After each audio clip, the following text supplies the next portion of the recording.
Man, living with my grandparent, if I can retrospect, I would take every day right back. I would not miss a beat.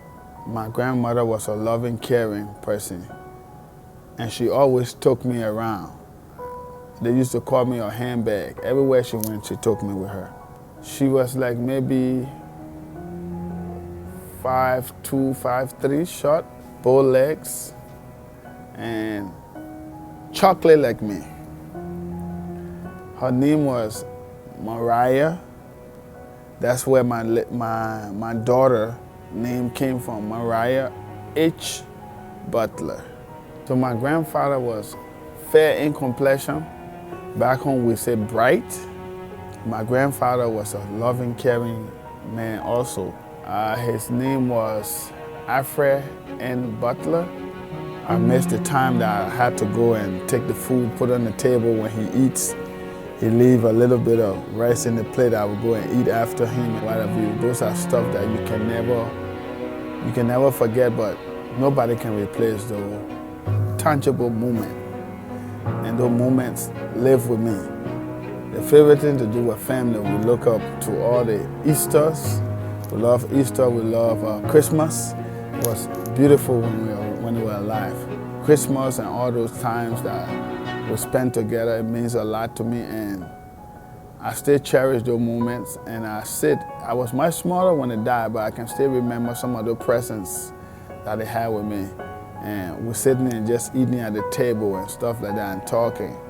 Go get your clothes, press your clothes. My grandma would tell me, make sure your clothes is pressed. She would press my clothes for school and what have you. And I miss those times. And there's nothing can replace them but just memories.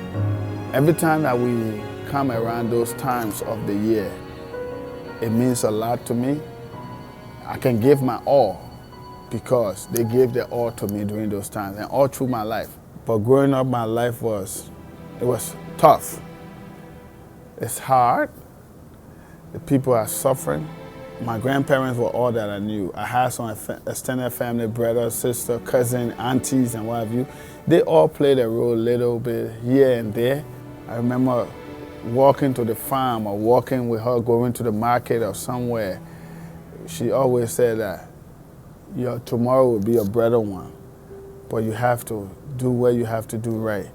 Respect, honor God, love people, be trusted, and make sure everything you do is about people first. And because of those attributes that they left with me, both of them, I think about it all the time, and that's why I guide my steps as I go on to serve humanity.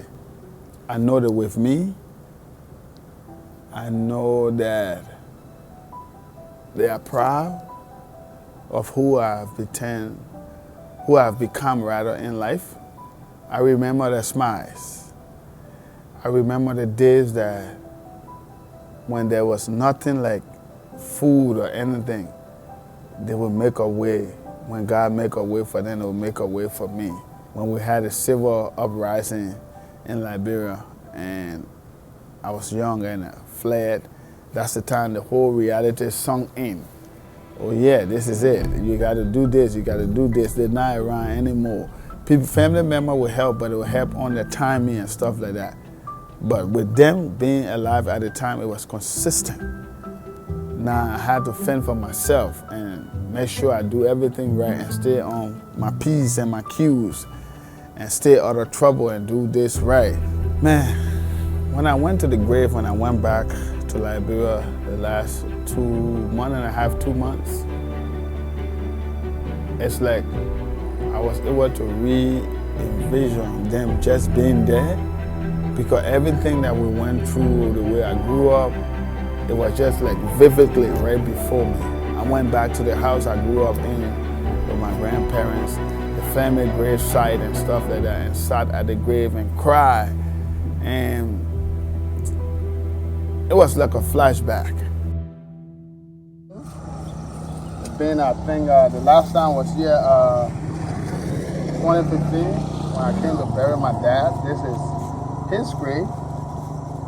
And down here, this way is my late grandmother's grave here. She raised me from birth. She literally took me a couple of months old after my mom had me. And she raised me all through. And that feeling is indescribable. I can do as much I can explain to you, but it's just an internal feeling that it felt good. And as I continue to live, I will always try to go back home once or twice every 2, 3, 4 years to just go at that grave and just sit, cry, and reminisce, and just be grateful of where I have come and how much they did for me. And everything they taught me is coming to fruition. That's how great I felt. And since I came, every other time I watch the video, and I sit, sometimes I get emotional about it, and sometimes it motivates me to do more.